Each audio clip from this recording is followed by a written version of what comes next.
That's my favorite. That's my favorite stuff. Okay, I need to checkmate here, so it's check and check. Good. Now I go. Okay. Now I need to checkmate in the other corner.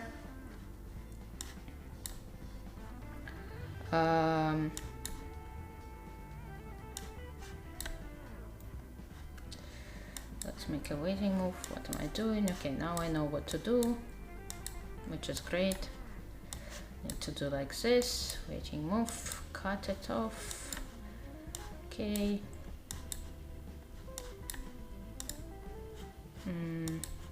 That's the best way. Then I go here, I wait, check and checkmate. Good. Okay, but with this computer it's kind of easy because he runs on his own to the corner. I don't even need to, you know, force him to do that. Okay, now we've seen it.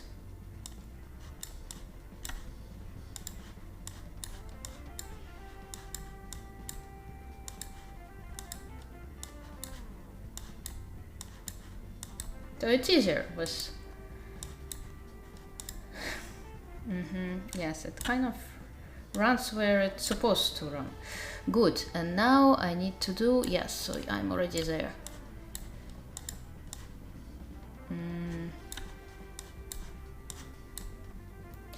Okay. The board is rotated, so it's a little bit more difficult to. Okay, that was easy.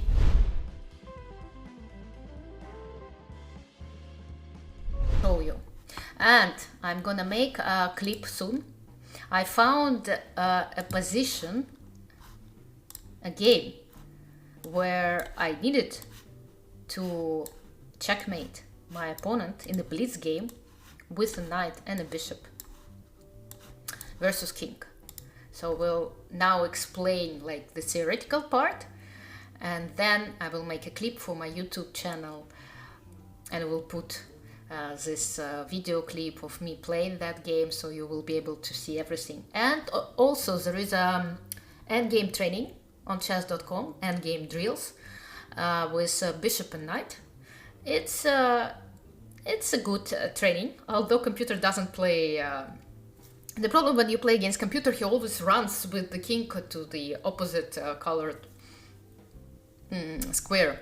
It's easier if the king is already even in the wrong square. It's easier to checkmate. The most difficult part when you play in a practical game in this exact position is how actually to push the opponent's king to this corner or to the side of the board. That's the most difficult part. I'm not the best person to talk about it. Probably there are some rules on how to build boxes and close cages and etc. There are a lot of nice techniques. But well, first thing that you really need to know by heart is when you have a bishop and a knight against a lonely king. You can only checkmate this lonely king in the squares with the color of your bishop. So if you have a dark squared bishop, it's the squares h8 and a1. If you have a light squared bishop, it's the squares, it's the corners h1 and 8 and a8. Okay, so you know that you need to push your opponent's king to these corners. Of course, he will try to he will try to stay in the center as long as possible.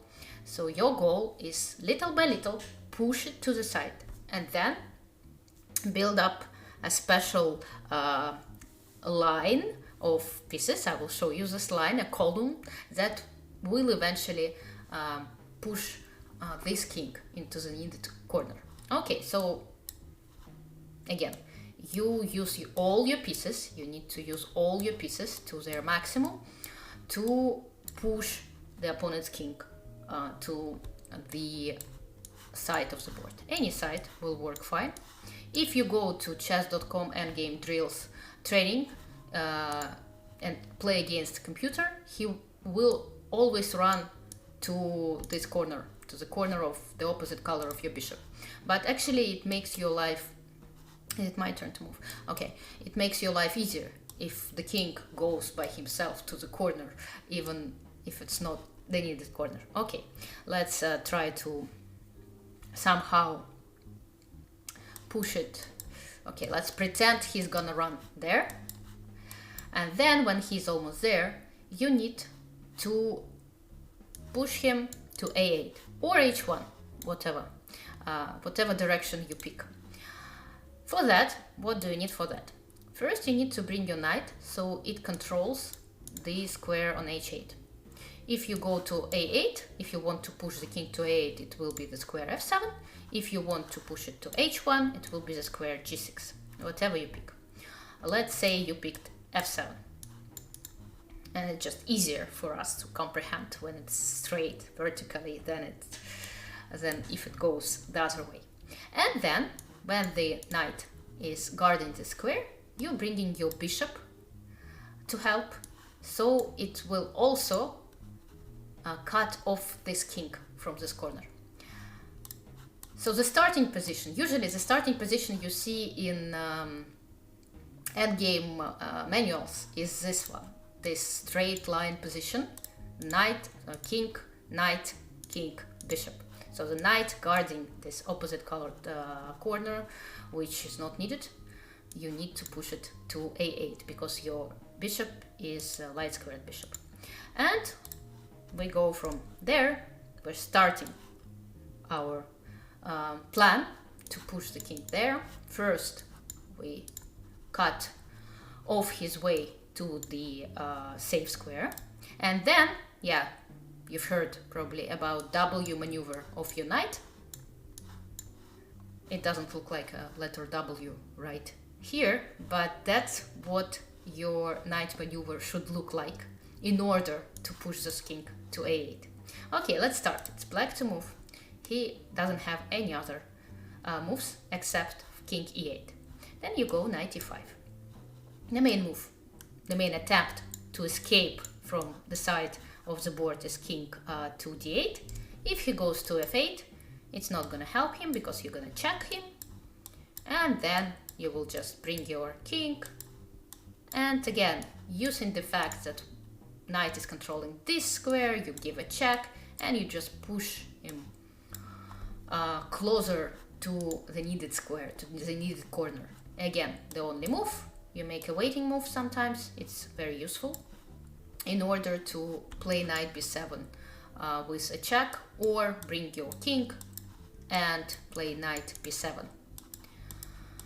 So all your pieces, again, pushing this king towards the needed corner, and then when it's in the corner, you just wait when it goes to b8, so you play knight e6 with a check, because if you play knight e6 now it's a stalemate, so you need to make a waiting moves. Actually, waiting moves here are very important. Sometimes your position is like almost perfect, and if you make any other moves than waiting, it's gonna spoil the position a little bit. So you just make a small waiting move, you give your opponent a possibility to move, and he's in Zugzwang. Every move he makes will just worsen his situation. And here after king b8 you give a check and you give a checkmate. That's the easiest way. Let's see if black plays more stubborn. Knight e5, king f8 we discussed, king d8. Okay, he's trying to escape, and it does look scary, I must tell you. Every time, I mean, I know the winning method by heart, but every time this king cranks away, I am scared. But I know what I need to do. I need to prepare knight d7. So I bring my king closer.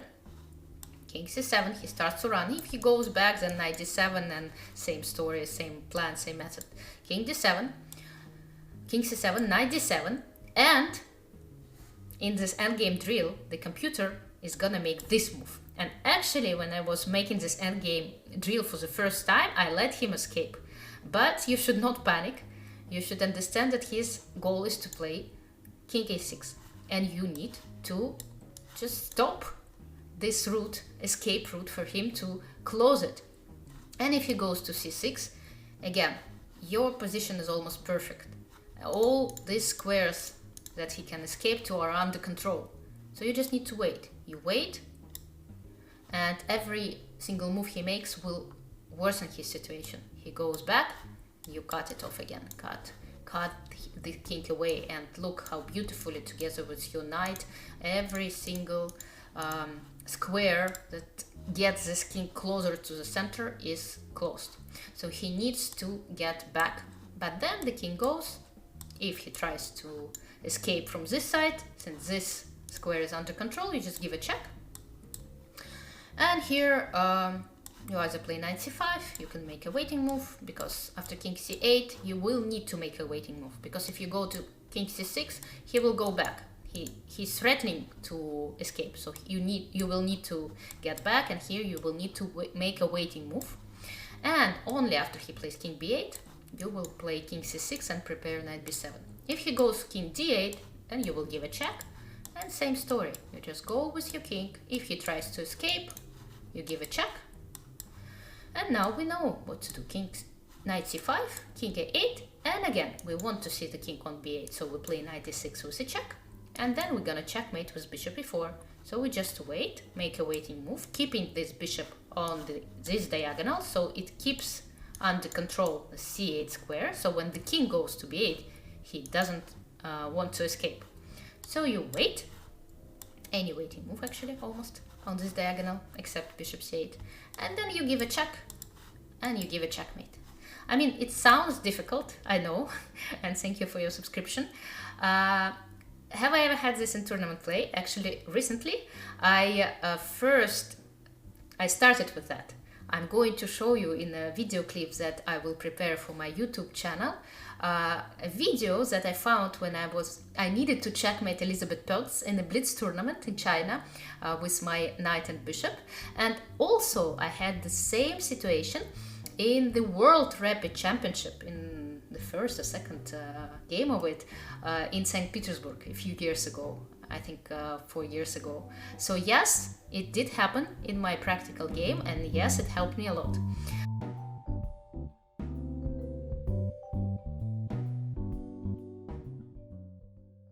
So casting still has she still has some problems to convert. It's not so simple. Not so simple. What? Now it's simple. Now it's very simple. Now it's very simple. Now it's very very simple. interesting. Yeah, this is. Well, we have to watch and see. Yeah, let's watch technique. it for instructive purposes. And Kastanyuk, she just saved, composed herself, and continues. I do believe that she knew how to win, right? Yes, I do Yeah, believe so. it's quite simple once you know the patterns. No, but neither can come to that. Yeah, but that corner, Elizabeth should have played king a4, of course, and after king... she just helps, yeah? She just goes into the corner. Yes. Yeah. Okay. And then now she's going to set up the it's on pattern. corner. Yeah, now it's a setup. Yes. Now here it is. And that's it. The king goes up, but then there's the box. Oh, but Kastanyuk this is messed the up. box. This is the box. Yes. No, this is the box. This is the box? Box, yeah. Yes, good. And 96. 96. 96, of course. The knight does the W. Yeah. And it only does. Knight b7, yeah. That's it. Yeah, okay. The easy walk. And then the bishop, yeah. Bishop is simple like this. Okay, now she has time to think. Okay, and it's bishop, knight check, and Very nice game. And that's yeah, it. that was it. Okay, Kastanyuk knows your own games. Yeah. What? What did she say? But I don't I don't know. I don't know. I would love to know what she says, you know. But look at her face expression. It was quite sweet, yeah. Yeah. I think she said something right.